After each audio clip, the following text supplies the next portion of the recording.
Hi, and welcome back to Queerography, the podcast where we share our queer biographies, the stories of how we came into our queerness.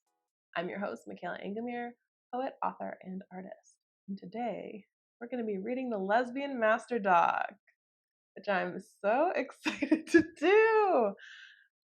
Where do I begin? Oh, first of all, I wanted to talk about last episode. First of all, thank you guys so much for listening to it. I got so many nice messages. And so many people just saying they had a good feeling about this podcast, which touches my little gay heart. So thank you guys so much. If you haven't already, please subscribe on YouTube, follow on Spotify Podcasts or Apple Podcasts, give it a rating if you'd like. I know there's only 2 episodes, so if you're like, I want to see what you have to do, I want to see what you have coming out next, that's fine. But I would love you just took a moment and did all those things. It will really help me as I keep churning out these episodes. All right, so Lesbian Master Doc. I think I had just naturally being in queer spaces and stuff, I think I'd heard mumblings of the Lesbian Master Doc here and there, but I never gone and searched it up for myself until I believe I saw a TikTok with Kalani in it. I'll insert it here. I'm trying to get better at editing. And I'll maybe link it in the show notes. Look at me, I'm a podcaster. And Kalani was talking about how she, with her therapist, realized that she was lesbian and that it was just women for her and she wasn't gonna date men anymore. And she referenced Lesbian Master Doc. So I was like, oh, well, if Kalani read the Lesbian Master Doc, then I have to read it.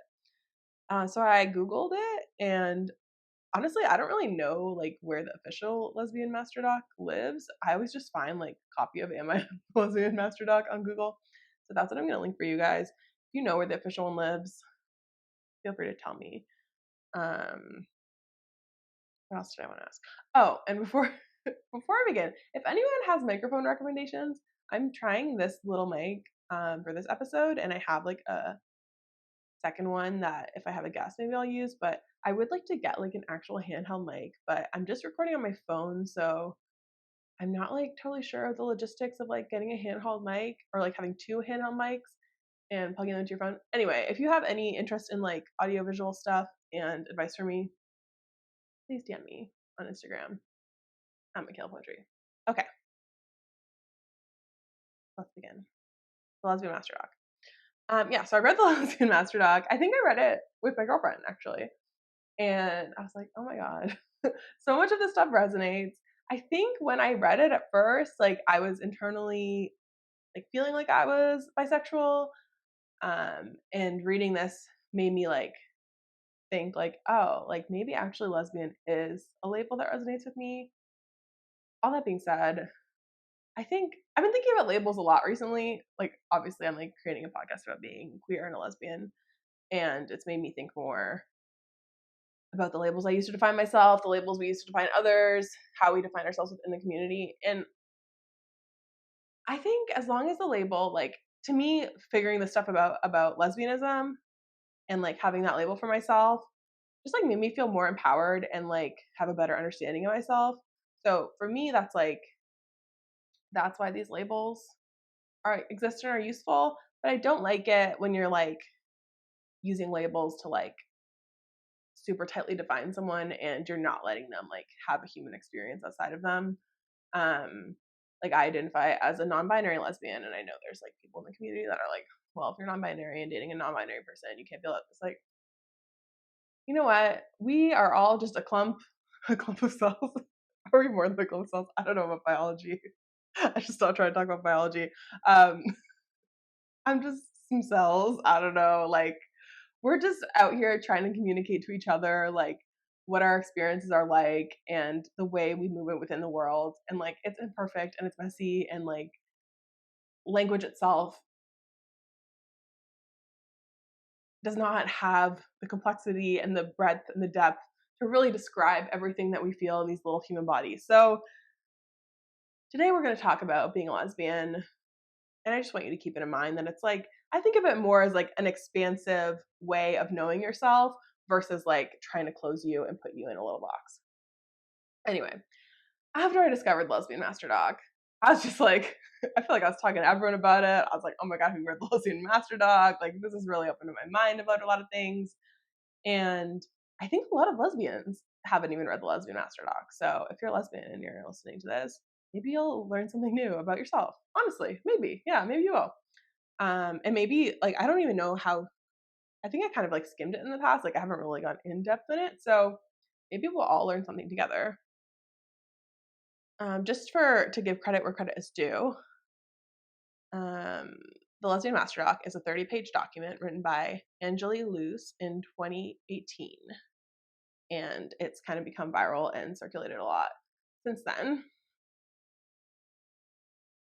And it talks, just to kind of give like a big overview, I think that like the thesis of the Lesbian Master Doc is compulsory heterosexuality, essentially, and I'll read more about like how they define it in this doc.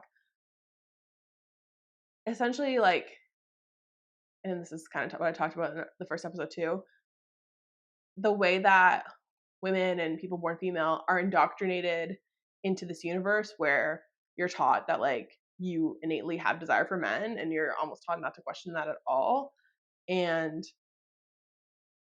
throughout your life, especially if you're like discovered your queerness later in life, you might feel like, I don't know, like compulsory, like it's like required of you as someone who's born female. It's required of you to be heterosexual and to be attracted to men, especially within the patriarchy. I think this can really affect lesbians. It can affect, I think, queer men too, and queer people that were born male. But I think, at least through the lens that I'm seeing it in, it really affected me as a lesbian because I was raised not only like in our hetero patriarchal society, but also within like a very religious upbringing. So both of those things, I mean, they literally go together. They teach you that like men is what men is. Where am I going? Men are like the be all end all. Men is like being a man is the best thing.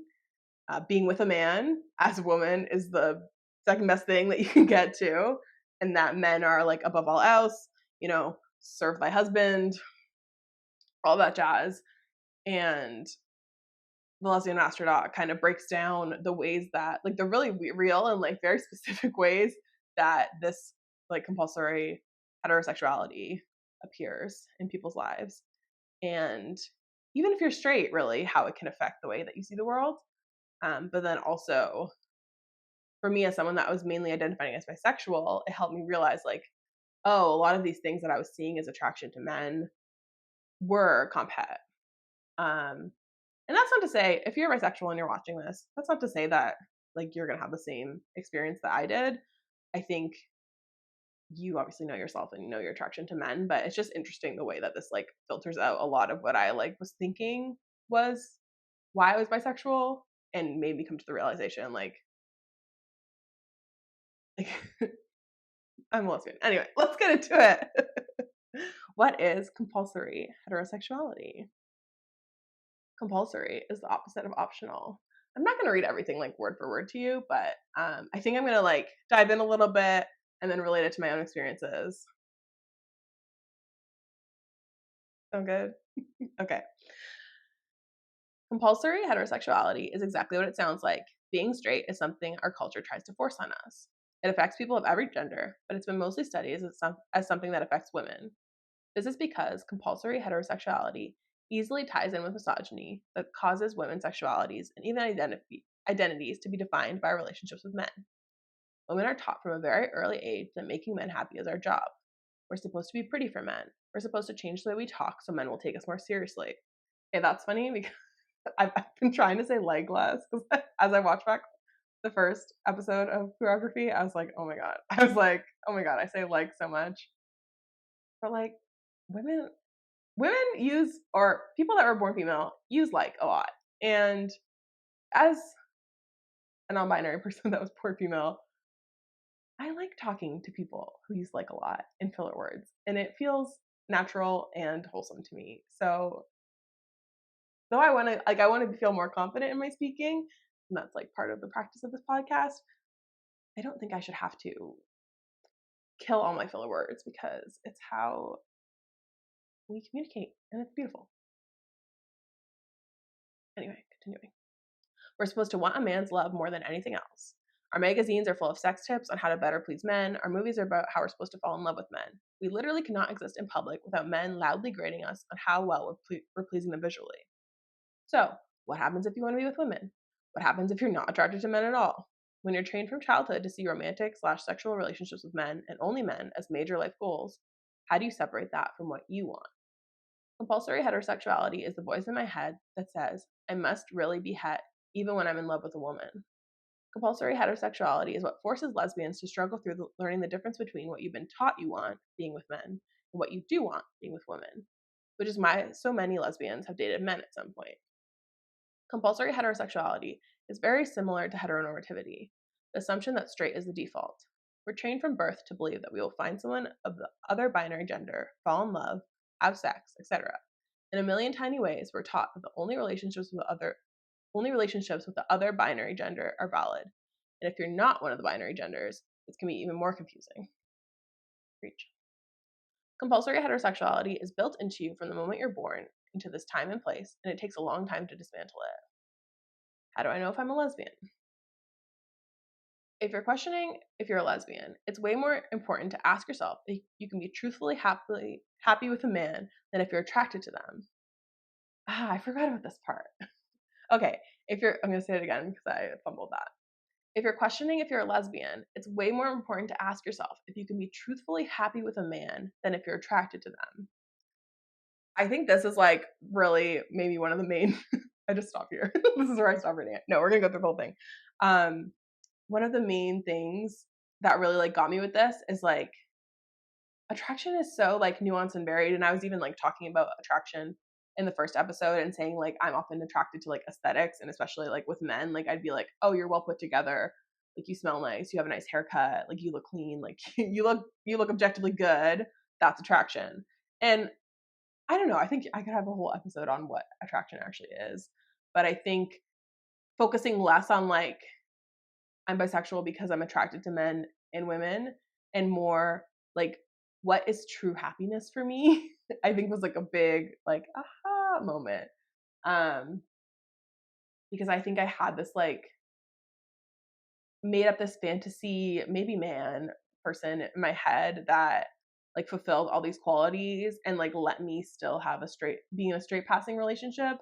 But what I realized is like this fantasy or like dream that I had in my head, the only reason that I was attributing all these things to a man is because of the way I was raised, which I think this document, yeah, talks a lot about. Okay, back to it. Ask yourself if you can have healthy, fulfilling relationships with men and actually want to be with them. You can be attracted to men or not know if you are because of compulsory heterosexuality, and it doesn't mean you want to be with them. Attraction is supposed to feel good.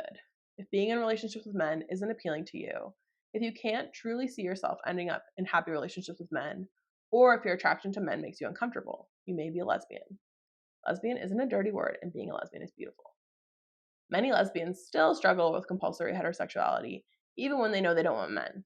If you love women but feel fake about it, just remember that those feelings are the product of a patriarchal society which has conditioned you to believe the false idea that you're defined by your ties to men. This can be really difficult to remember at times, and it might take you a while before you can fully love women without feeling like you're somehow wrong. But just know that there are a million other women who are in the same boat as you are, meaning that this is a problem with society and not you. Honestly, preach.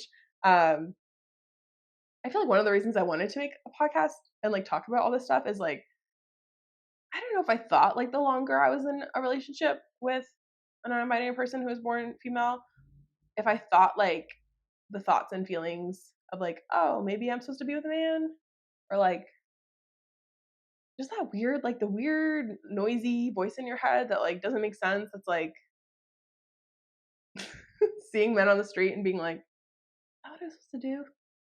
Like, I think even though I've been in a relationship now with my girlfriend for like almost 9 months. No, not me holding my stomach because I'm pregnant. Anyway, like those thoughts and like that stuff, it still comes up because like I'm still living in society. I'm still consuming a lot of like hetero media. I'm still having these messages fed to me. I mean, a lot less than I was when I was younger because I like way more choose like what messages I take in now. But still, like you just can't. I mean, I'm only lesbian on my street. I mean, at least visible lesbian. There could be lesbians on my street. My neighbor kind of gives lesbian energy, but she has a husband. Anyway, it's just like when you're like walking around being like, where are all the gay people? I feel like it just society in general just makes you be like, am I sure?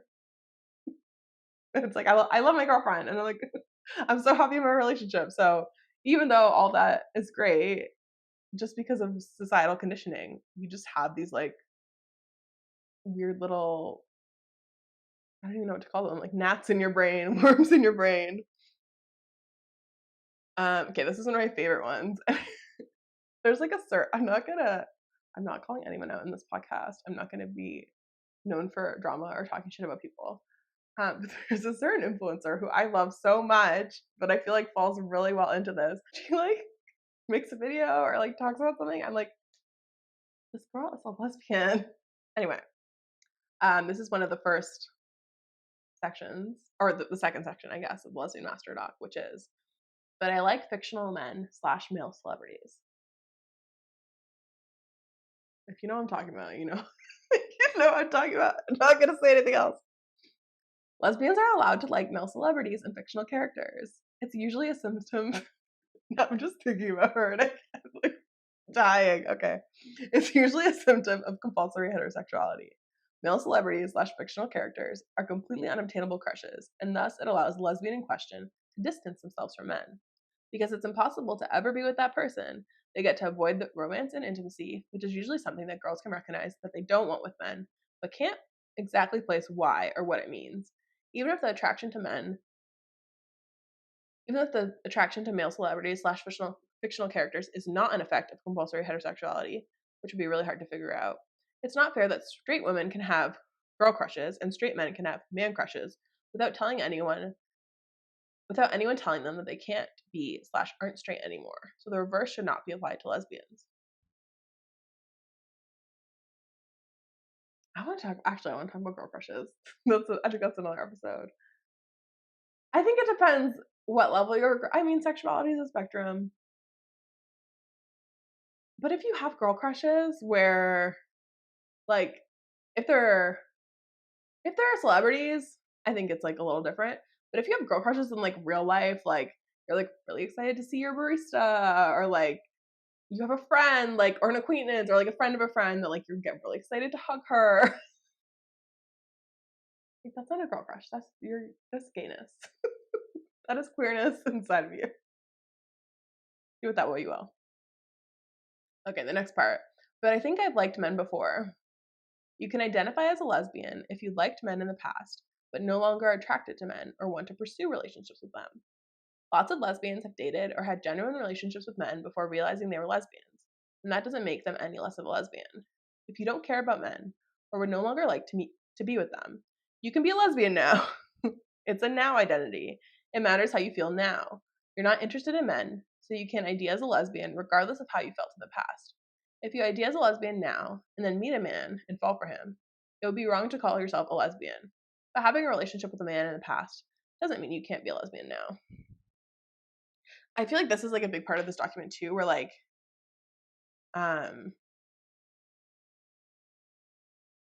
like everyone says like being gay is not a choice, you know? Everyone says queer people, I mean generally we say being gay is not a choice.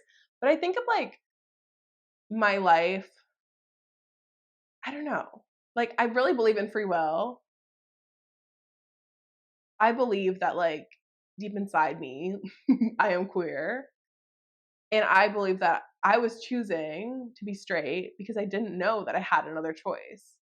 So like, yeah, I guess that's like not me saying that being queer is a choice, but like I know like there literally are so many queer people that haven't figured out they're queer or figure out they're queer like later in life, and then I mean, essentially, in a way, it is a decision, right? Because you're deciding, like, okay, I'm gonna not continue lying to myself, and I'm gonna choose to be who I really am. And I think like the choosing yourself and like choosing to be your true self. To me, that's the choice. And I know that's not what that's not what people mean when they say that being gay is a choice. But anyway, that's how I think about that.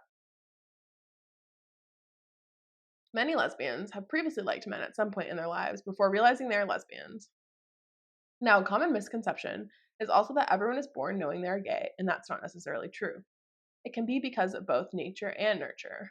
If you've had terrible experiences with men and now would like to no longer date them because you don't see yourself being truly happy with a man and would only like to date women, you can be a lesbian too. I love this phrase. You get a lesbian, and you get a lesbian, and you get a lesbian.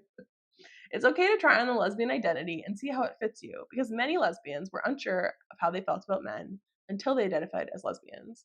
This helped them realize how much of what they felt for men was actually compulsory heterosexuality over time. If you think you feel attraction towards men, but don't want to date or be with them, and instead want to date and be with women, then you can be a lesbian. Lesbian doesn't need to mean only experiences attraction to women. It can mean only feels comfortable, only prefers, and only prioritizes women in relationships with them. Many lesbians have found out this way that their attraction to men was in fact compulsory heterosexuality. Yeah, I love this point too. It's like, I don't know, maybe it feels like wild and taboo to say. Like maybe I haven't really read much of the discourse on the Lesbian Master Doc. Like I've only ever heard like, I mean, it's a document that this girl wrote. Like like some random person wrote, you know, like it's not like the Bible. I mean, the Bible is also a document that a random person wrote. It's not like gospel, but the gospel is also something a random person wrote. You know what I mean? I'm just using those words as like the way we use them in society. But everything is just something a random person wrote. So like you take what you can out of it and you resonate with what resonates with you. And not all of it has to be true and not all of it has to be false. It can just be like a useful tool to help you figure things out about yourself. You know? Um and yeah, I feel like this is a huge thing because like I've heard like in the nail salon, like I've overheard conversations, I've seen comments online of people being like, this one specific like comment actually sticks out to me. This I was like on my one of my poems that I posted on TikTok, the "You deserve to call me anytime" love, "I pick you up from the airport" love, "I love it on napkins" kind of love, a chicken noodle soup for sore throats kind of love. I'm not gonna just recite the whole poem here, but like just like it was very like acts of service. Like you deserve a love with someone that like treats you well and loves you and loves doing things for you. Um, on that poem, this woman commented, "I have a friend who's a lesbian who like loves me so much and does all these things for me. I just wish I could be gay." And I replied to her comment. I was like, honestly, this sounds like something I would have said before I figured out I was queer. Like, I think, especially for people born female and women, um, and both, you can, like, if you're like, oh, I just wish I was gay. Like, everything else feels great to me. Like, there's this friend, like, my friend who's a lesbian. Like, I love being with her. I love spending time with her. Like, she's so great. And, like, if the only thing you're like is like, I don't know about intimacy, it's like, that's what I used to say. Because you just, especially when you're thinking of like, anatomically like female body parts and like the negative associations we have with vaginas and just like how um man, I could write a whole paper on how like especially horror movies like so often if you okay think about Stranger Things and all of like the aliens and Alien and all that stuff and how often we make like the most horrific characters and monsters and movies look like vaginas. It's just it's all around us to just like have hatred for like this beautiful part of ourselves. You're watching the video of me literally pointing to my vagina. Anyway, it's wild, like the way that it's villainized, the way that it's like so normal to be like, oh, everything about women is so wonderful, but like vaginas. It's like, do you really truly believe that? And if you think that, if you like actually truly, if you're a person with a vagina and you truly believe that your vagina is disgusting, um, I don't know. I think you have some stuff to unpack. Anyway, back to the document. Vaginas are wonderful and beautiful, especially as a vagina owner. Like, that's part of your body. And I mean, obviously, if you're trans, dysphoria aside. But if you identify with your vagina, like, if you feel like it's a part of you that you're supposed to have, and you like think it's disgusting because of like messages that have been told to you, your vagina is beautiful and it's wonderful, and vaginas in general are wonderful. So get over it and date a woman. JK, but you know what I mean. All right, what else do we got? What else do we got in this doc?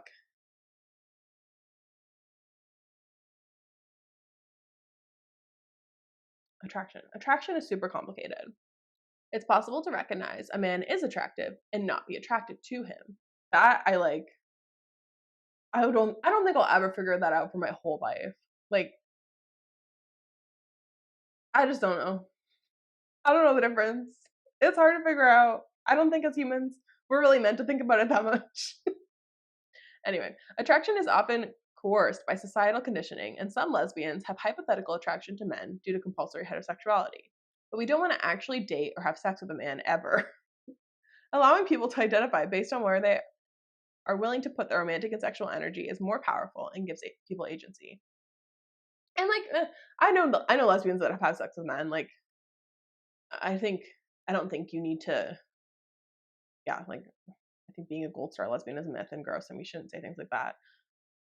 For me personally, like, obviously, like, I didn't want to have sex with men, and that's why I didn't, and I never have. I think maybe that's too, like, because of my neurodivergence, or like because I'm a weirdo. I don't know. I don't really know what part of that really came into play, but like, or the men that I ended up being in relationships with, like, I think if I was in relationships with more aggressive men, um, or men that were like less attuned to like the vibes I was putting off, I probably would have had sex with men. So yeah, I think all of that's like so complex, and just because maybe that's a better way to think about it. Like, if you've had intimate, and I've had intimate relationships with men, um, just thinking of like, how did that feel for you? Like, did it feel like natural? Like, or like were you present? Because I know that's the thing too. Like, I know a lot of lesbians like have had intimate relationships with men, but like maybe you disassociate the whole time, and like you don't feel like you're in your body, and you don't really connect to your own pleasure, and you're very focused on like the man's pleasure, and you feel like weird and icky about sex, especially when it comes to like having sex with, what's I gonna say? Having sex with men, but like the way that it makes your own body feel like is weird for you. There's like obviously, I don't know, stuff to unpack there. All right, next part. Conflicting feelings about men. You can really genuinely have warm, positive, strong feelings towards men, and they can still be compulsory heterosexuality. Compulsory heterosexuality is the assumption that any feelings you have towards a man must be attraction, because society talks all the time about hetero love and attraction. So when you feel something towards a man, you think, oh, this is what it must be like. This is so funny to me, because before I realized I was queer, I like just thought I was in love with every guy. Like, even when I was little, I think I'd already been drinking the hetero the hetero juice. Ew, I hate that. I'd already been drinking the hetero juice, and like I remember at like 8 years old, like writing down. I think I probably still have this, like writing down a list in my diary of like all the guys I had crushes on, and it was like a list of 20 guys. And I think I was just really trying, you know. I was like, let's be straight, let's have crushes on all these guys. Um, and I never really resonated. I know like a lot of lesbians have said that they used to like choose to have crushes on guys. And I think maybe it's because the way my brain works. Like, I never really felt like, oh, I'm choosing to have crushes on these people. But yeah, like that's absolutely what I would do. And I think too, because if you've heard of like the favorite person phenomenon, with it's like I think it's a phenomenon of borderline personality disorder and autism. Which, I mean, I'm not a psychiatrist or psychologist, so take this with a grain of salt, but I've heard that autism and borderline personality disorder like have a lot of overlaps, and often women or people born female get diagnosed with borderline personality disorder when really they are artistic, same thing. So for me, I think that also confused a lot of things, because favorite person is like essentially when you meet someone, you just like get really excited about them and have like this rush of like emotion and attachment to them. Um, and you just kind of get obsessed with them. Like you want to know everything about them. You want to spend a lot of time with them. You're just like thinking about this person all the time. I think it's also like linked to limerence. Um, but I've had that in my life for so many men. I mean, my first book was I should change When He Leaves You to literally limerence, because I was like obsessed with this guy, and now looking back, a lot of it was just like favorite personing him, um, which is wild. But I experienced that so often, and finally, like I think understanding my autism helped me like realize what was happening, and also my queerness. And I think too, like because I had this like comphet and this like compulsory heterosexuality, and this thought that like, oh, I need to be with a man, when I like was able to have that through like the favorite person phenomenon or like limerence. Should I define limerence? You guys can Google limerence. We're not we're reading the Lesbian Master Doc. I'm not going to get into that too much. But I always was like, oh, that must be like that's my soulmate. And oh my god, the amount of men that I was like, because I have this like, I don't know, my brain does this thing with people, and it happens with men too, that I like literally was like, oh, like if I'm feeling like this, that means that like, we're supposed to be together. And I was like, no, that's just your brain. Anyway, back to this. Ah, okay, yeah. Then, as part of discovering your sexuality, you try to find ways that you find men attractive. You think, I'm not attracted to physical appearance, only personalities. The way I've said that, the way before I came out, like, if you ask my friends, like, what my type was with men, they'd be like, I remember I think this is actually my first podcast. Shout out to Singles Therapy. Actually listening to Singles Therapy now and like knowing that I think I knew that I was bisexual when I recorded Singles Therapy, and I was just like, not gonna talk about that. Like, we're not coming out with this podcast. I like men. I used to say that all the time. Like, I just like a vibe. Like, I don't know physically what I'm attracted to. Doesn't really matter to me. Like, I'm all about vibe. And I think the vibe was um a guy that was not going to pressure me be intimate with him. Anyway, you think, in quotes, I'm not attracted to physical appearance, only personalities, or, in quotes, I only like feminine men. That was a big thing too.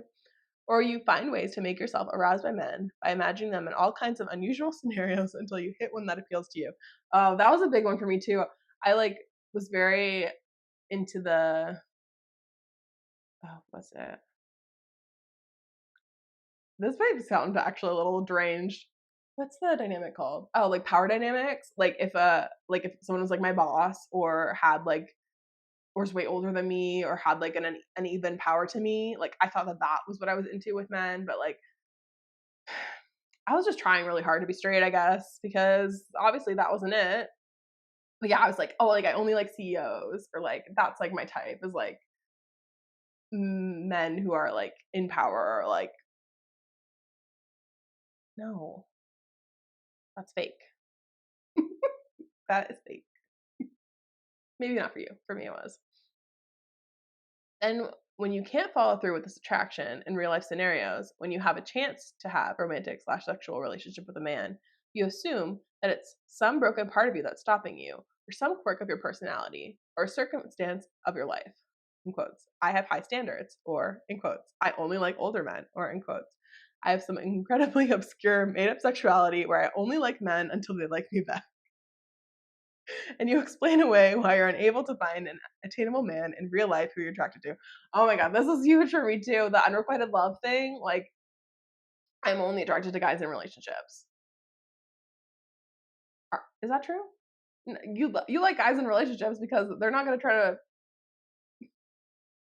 have a relationship with you because you don't want a relationship with them. Anyway, this is something that's really difficult to recognize because in the process of figuring out your sexuality, you question how you feel and you come back with, well, I definitely have strong feelings for men, and assume you're straight or bisexual. But another important thing to question is, have I correctly labeled and understood what this feeling is, and am I certain it's actually attraction? Society puts so much emphasis on the importance and intensity of heterosexual love and attraction that it's important to actively remind yourself that it's possible to love someone and have deep interest in them without having romantic or sexual feelings toward them, especially if that love comes along with another intense interest, like your feelings towards a fictional man in a TV show you love. And these are now the signs of compulsory heterosexuality, which I think repeats a lot of the stuff, so I'm going to go over this a little bit faster. If you relate to or identify with a lot of these things, I'd say it's worth an investigation into why so many of these things resonate with you. Is it because you have a specific taste in men, or because society has conditioned you to want this? Is it because you have had bad experiences with men related to trauma, or because these kinds of desires have always been ingrained in you? In no way are all these experiences of lesbians who once thought they liked men, but these are the most common ones from lesbians I have gathered. Attraction to men is the first one. Deciding which guys to be attracted to. You have a list of impossible criteria in your head that a man must meet for you to be attracted to him. And if you ever meet someone who matches all the criteria, you just add more impossible standards. I really stuck with that for a long time. I think too, because being raised religious and just having this thing in my head that I was a prude, I was like, no, I just like have really high standards. The standards is not a man. This is also under attraction to men. I'm constantly testing my attraction to men. I pick one or more conventionally attraction man in the room and try to force myself to be attracted to them. I don't think I've ever done that. That's funny to me. I like the idea of being with a man, but anytime a man makes a move on me, I get incredibly uncomfortable. That's me. I do not like the reality of men. I do not like the reality of men, period. The idea of being with men. I like the idea of marrying a man / being in a relationship with a man, but I can always pick out a reason not want to date any man that is interested in me or any man suggested to me. These reasons are sometimes reasonable, but often insignificant. I don't like guys who do their hair like that. He has a weird mole on his face. He's too tall. It's like, she read my diary. I can fantasize about men and find men attractive, but thinking about realistically being with a man makes my stomach churn. I don't know if I have that one so much. I think I'm just like really good at creating like a good fantasy, so maybe I was never even really realistically thinking about being with a man. I don't know. Oh my god, only developing attraction to a guy after a female friend expresses attraction to him. I feel like I did that for a lot of my friends who, I don't know, I think so many of my friends growing up were queer. Not to out you if you're watching this and you were one of my friends growing up, even in like university and stuff. And there's one specifically, I can pinpoint the exact conversation we had where I like made her see her. I don't know if they're married. Maybe it's her husband now. Isn't that wild? I like remember the exact moment where, because I was like, oh, like he's kind of cute. Like there's these like, good things about him. Where she was like, huh. I think they're still together. I don't know for sure. Wild. I like getting attention from men and being validated in my attractiveness, but the moment it goes from attention to an interaction, i.e., from flirting to asking out, I start panicking. This is gonna get into like homoerotic friendships real quick. Getting jealous of a specific female friend's relationship with guys and assuming you must be attracted to the guys she's with, even if you never really noticed them before she was interested in them. I think, actually, I'm gonna talk about this in like media. I think so many times I look back at like movies I watched as a kid and stuff where I thought that I was like really into the guy in the movie, and now looking back, I'm like, oh, like I thought the girl was really cute, but like I didn't know what to do with that or like understand what that meant because it wasn't presented as a possibility to me. So I would just like develop a crush on the guy counterpart. This is random. I was talking about this with my girlfriend the other day. We were like on Disney Plus, and we saw the thumbnail for Bridge to Terabithia with I don't remember what the girl's name was. But I think Josh Hutchinson is in that too. And like I remember being like, as a kid, being like, oh yeah, I have a crush on him. But now looking back, I was like, no, I was into her. Oh, Anna Sophia Robb. Yeah, that's it. So funny, so wild. You view relationships with men as a chore, burden, or just something you must deal with. Confusing a strong emotional connection / dependency with a man for romantic feelings can be due to let me read this again. Confusing a strong emotional connection / dependency with a man for romantic feelings can be due to mental illness. You get crushes on just about every guy you're friendly with. This is me. Because there's really no difference between friendships and crushes to you.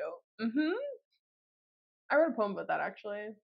It's in When He Leaves You. When He Leaves You, if you're like, if you related to When He Leaves You, could be a lesbian. I don't know. It's like I need a map to find the line between friends and more than, because I didn't get what was happening. I was like, all positive feelings for men must be attraction. I must want to be with them. It's so man, my poor 20s, poor 20-year-old Michaela. She was just trying to figure out everything, and she was not getting anywhere. And she was just like leading men in her wake. You feel like you could theoretically be attracted to men. You may even have fantasies about them, but in practice, you never have any feelings for them. Picking a guy random to be attracted to. You're far more certain about being attracted to women than you are about being attracted to men. That's me. Only or mostly being into guys who are gender nonconforming or feminine in some way. That's me too. I love a guy with long hair. Love a guy raised by women. Love a guy who like self-describes as feminine. Oh, and then it says, actually, no, I had this. Man, just like checking off all these. Alternatively, the guys I like are always hyper masculine, a man's man who embodies everything about manliness. I think I did it a bodybuilder for a bit. You want to fall in love, get married, have kids, etc. with a guy, but the guy you dream about is never specific and may as well be a cardboard cutout. I think that was really hard for me too, because I'm still trying to figure out like, do I want kids? Do I not want kids? But because like just like the biological factor of if I want to be with a cis, or thinking that being with a cis man was like the way to have children, I think that really like caught me up too for a while, and even identifying with being bisexual, because I was like, well, I should just choose a man if I want to have kids. But again, unraveling what's happening here, obviously. She did not want to be with a man. She being me.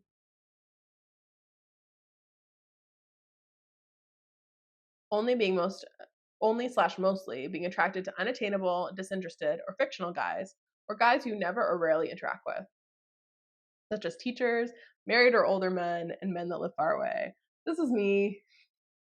That was me. Like in high school, like I think of like the teachers that I thought I was in love with. I think, well, yeah, I'd obviously just have like a whole myriad of issues, but it really, when you're trying to figure yourself out and your like sexual identity out, it really gets confusing. You lose all attraction or get extremely uncomfortable if there are any implications that they may like you back. At this point, I'm just like picking out ones to read that I feel like reading. So if you want to read all of them, please go check out the doc. You get deeply uncomfortable and lose all interest in these unattainable guys, if they ever indicate they might reciprocate. You mistake the desire for male approval as attraction.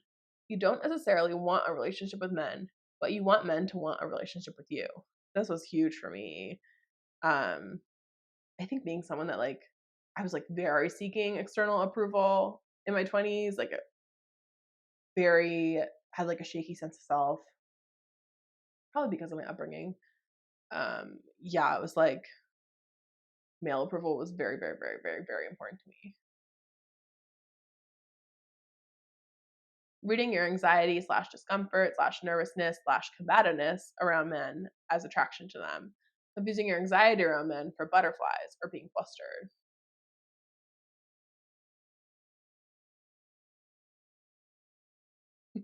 You wish you weren't attracted to men / you wish you were a lesbian. All right, this next part is relationships with men. Dreading what feels like an inevitable domestic future with a man. This was like me for the longest time. I would just always think about, I think it's a Whoopi Goldberg quote where she says, man, I'm gonna butcher it. Let me look it up.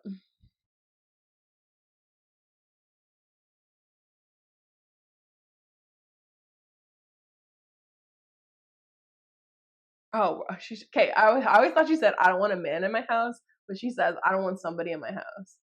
Um, and I always think like a man like watching sports on my TV. Not that all men watch sports, but again, this is like my my lesbian brain version of men being like, oh, like a man who has like sports memor. I don't know why it's sports really really trigger me. A man who has like sports memorabilia or like wants to put up like a jersey.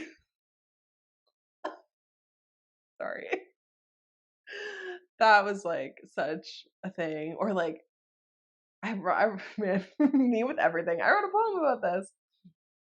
I wrote a poem in Please Love Me at My Worst that's like, I don't want a baby boy. I don't want someone that needs to be reminded about their mom's birthday and just like all the stuff. And like I think that was like nearing the end of my bisexuality where I was like, all of these things about the men that I've interacted with are things I do not want. All right, back to relationships with men. You have every reason to be happy in your relationship with a man, but you just aren't.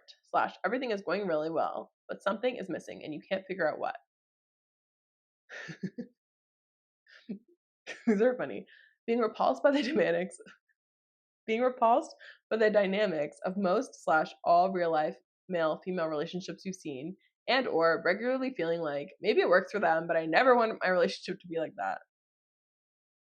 Thinking you're commitment phobic because no relationship, no matter how great the guy, feels quite right, and you drag your feet when it comes to time to escalate it.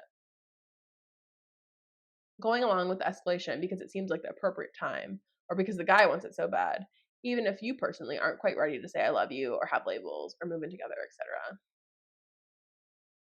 Or jumping ahead and trying to rush the comfortably settled part of relationships with guys, trying to make a relationship a done deal without investing time into emotional closeness.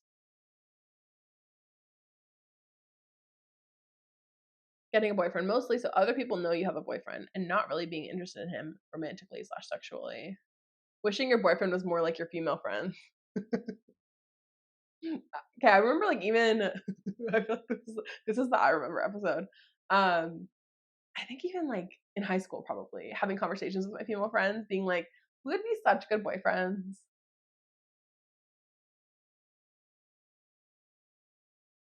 You could date your friends. Anyway. Wishing your boyfriend was less interested in romance and or sex with you and that you could just hang out as pals. Thinking you're really in love with a guy, but being able to get over him in such a record time that you pretend to be more affected than you are, so your friends don't think you're heartless. After a breakup, missing having a boyfriend more than you miss the specific guy you were with. Worrying that you're broken inside and unable to really love anyone. All right, sex and intimacy with men. I feel like these are all gonna be check marks for me.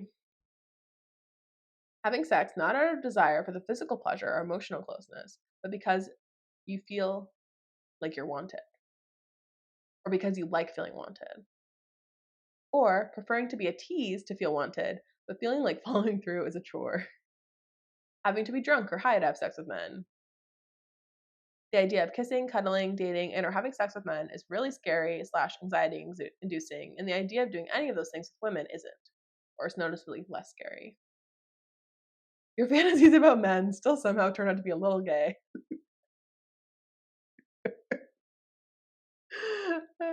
These are funny. I feel like in my last era of bisexuality, I don't know if I can say this. I don't know. I'm new to YouTube. I'm new to podcasting. I don't know what I'm allowed to say or not. But I think I can say can I say penetrating? There's a word like penetrating, which maybe you're not allowed to say. Um, with like male celeb, I'm not gonna say this.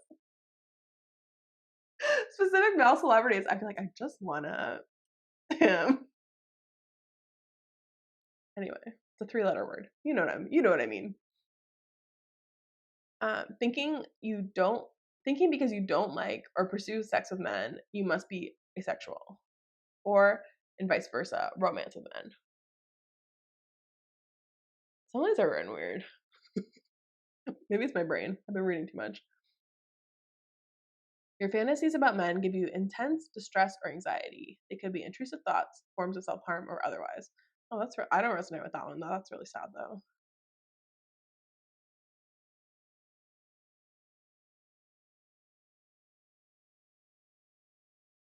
Being around guys that are interested in me gives me intense anxiety. Oh my god, that would happen to me all the time. Like, I mean, men just loved me, that's what I mean. But like, I remember like specific instances of like, oh, like this guy's like obviously interested in me, and like it being a guy that like, or maybe just like the fact that he was interested in me, I was like, no, that's too close to something real. Like, you're not married or unattainable. Like, this can't be unrequited love. You clearly like me, so not interested. Mm.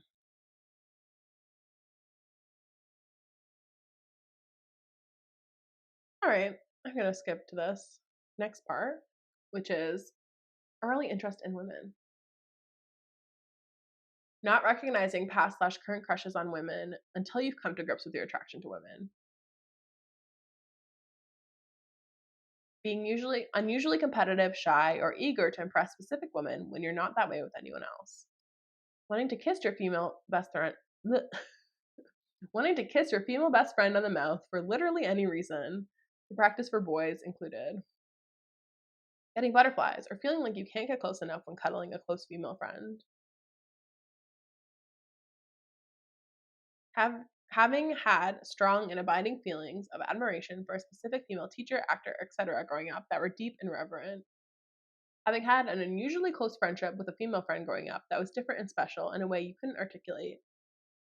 Thinking relationships would be simpler.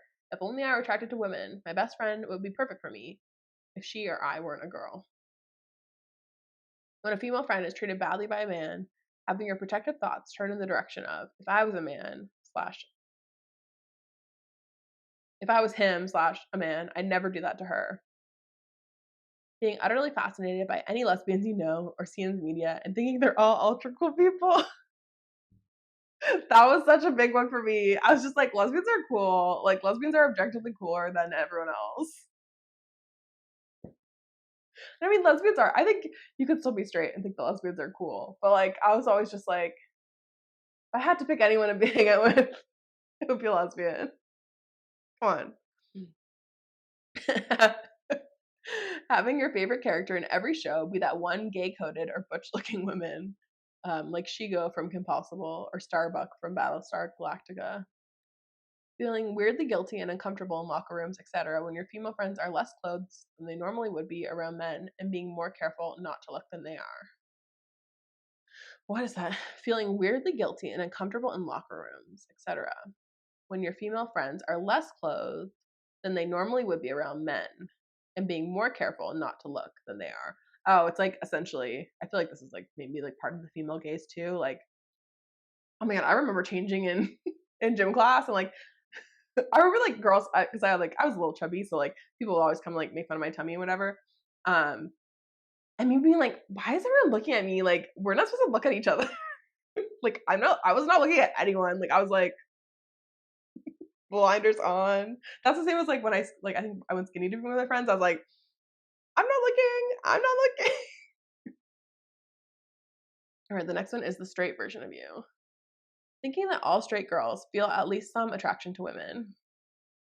Thinking that your interest in seeing attractive women slash scantily clad women slash boobs is an artificial reaction caused by the objectification of women in media. Being really into how women look aesthetically or just as artistic interest. Thinking it's objective and uncontested that almost all women are way more attractive than men. I talked about that one in the last episode. Being a really intense LGBTQ plus ally and getting really weirdly emotional about homophobia, but assuming that you're just a really good ally and very empathetic.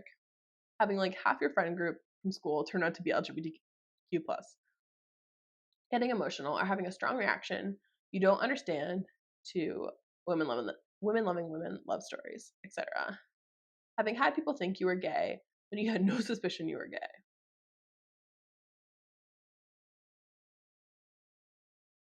All right, the next one is exploring attraction to women. Feeling like you could live with a woman, feeling like you could live with a woman in a romantic way, even if you can't imagine doing anything sexual with a woman. Feeling like you could enjoy sexual interaction with a woman, even if you can't imagine having romantic feelings for a woman. Okay, that's like the TikTok sound of like, I think I could kiss a girl, but I could never date one. I think that like that's a huge one of just the way that women loving women relationships are coded like in society, like not taken seriously. I think there's like a few months ago a lot of drama on TikTok about that because there's one, I think she was a OF girl who was in a relationship with a man, but her man was fine with her um, having sex with a girl. Because yeah, I mean, a lot of men don't see relationships with women, female. Hello, a lot of men don't see like women loving women relationships as legitimate, and like just see it as like a fetish or like something they fetishized through porn, etc. Being really into the idea of kissing slash being sexual with a woman to turn guys on. Really focusing on the women in heterosexual porn. Thinking you couldn't be a lesbian because you're not attractive enough, cool enough, or otherwise in the same league as most of the women that you know. This was a big thing when I really started being like, okay, I'm pretty sure I just want to date women. And this was even before I met my girlfriend. I was kind of like, I still thought I was bi, but I was like, I don't want to date men anymore. And now I realize, like, at that point, I could have just been like, oh, no, I'm literally a lesbian. But I was getting to it. And I remember, like, um, seeing different, like, women on dating apps and stuff and being like, oh my God, but she's so pretty. Like, women are too pretty. Like, women are too good looking. They're too beautiful. Like, I couldn't be with one. And have I ever thought about that about a man? No, absolutely not. I mean, maybe, and this is like in a low self-esteem way, maybe with like really beautiful men, like objectively model beautiful men. But I feel like I'm like looking at like what you might see as like an average woman, and I'm like, oh my gosh, she's so pretty and beautiful. How could I ever be with her? Only feeling slash expressing attraction or sexual interest in women when you're inebriated or otherwise impaired. I believe that. Pretty Girls by Renee Rapp is about that. Seeing a relationship between two women elicits a much stronger and even more real emotional reaction that het relationships ever do. You get anxiety around men and feel more comfortable in settings with women. You have very high standards for men you might date and comparatively lower standards when it comes to women. Being mistaken for a couple with one of your girlfriends is exciting for you, and being mistaken for a couple with one of your guy friends elicits no reaction or feels weird or wrong. None of your girlfriend's partners are ever good enough for them, and you take it very personally, and you don't feel the same way about the men you're friends with. I feel like that's like such a huge thing. You're like, you think of your friends, and you're like, your female friends, and you're like, oh my God, they're so beautiful and perfect and special. No one will ever be good enough for them. Where, yeah, like, I don't think like I ever even thought about standards for my male friends.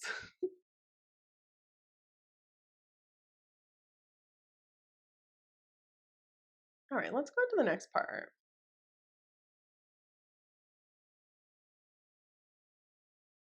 All right, we're done here. We're on page 21 out of page 31, and I've been recording for an hour. And I feel like we've really hit a lot of good nails on the head. If you want to read page 21 onwards, I'll link the Lesbian Master Doc for you. But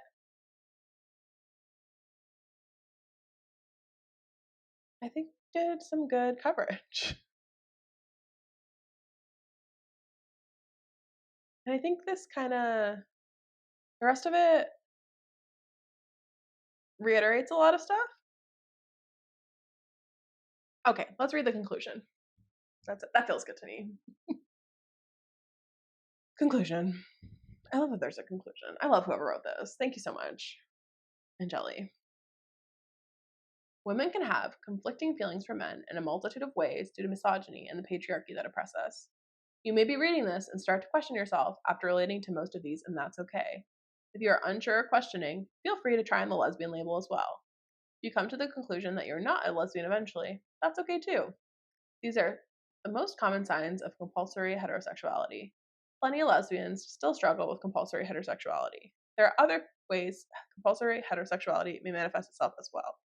You don't have to relate to all of these to identify as a lesbian. I like to assure you that even though you currently have a boyfriend, a husband, or have had one in the past, that this does not make you any less of a lesbian. If you've had sex with men, you're not any less of a lesbian. You can still be a lesbian if you're a trans woman and non-binary too, if you feel connected to womanhood through your love of other women. Non-binary and trans lesbians have always existed as well, such as Leslie Feinberg in her most famous book, Stone Butch Blues, that entices this. Plenty of lesbians feel alienated for being lesbians and are gender nonconforming or dysphoric. Lesbian is not a dirty word. Do not settle for men if you don't think you can ever truly have a happy ending with one. That's not what that says. Do not settle for men if you don't think you can ever be truly happy ending up with one. Being a lesbian is healing, and loving women as a lesbian does not make you predatory in any way. I hope you can do some soul searching and figure out your consciousness. That's so nice. And then there's a bunch of credit. All the credits are Tumblr.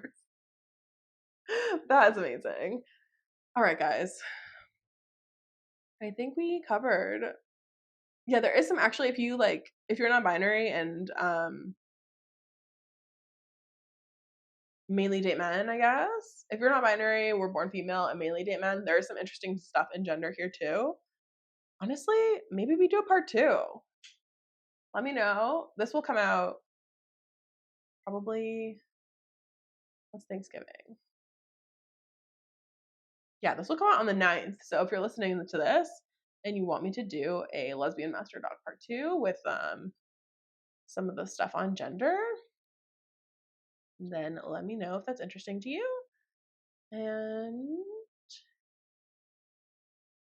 yeah, fun, fresh. Thanks for listening. This was fun. I hope you had fun too. Again, please like and subscribe if you're watching this on YouTube. If you're watching on Spotify, please follow the podcast, give us a rating. There's a little thingy in the bottom to answer like a poll that I put up and to leave a feedback comment or something about what you thought about the episode. So feel free to do that too. If you're on Apple Podcasts, I believe you can just review the podcast. And if you want to support me in this journey of this podcast, I don't have any sponsors yet. We'll love some sponsors if you want to sponsor this podcast. But in the meantime, if you just want to buy my books, that's kind of a nice way to support me in this new endeavor. All my books are available on Amazon, and you can see all the links on my website. It's michaelapoetry.com. Thanks, guys. Thanks for listening to the second episode of Queerography. This was very fun. You are special to me, and I love you and your queerness, no matter where you lie on the queer spectrum. Bye.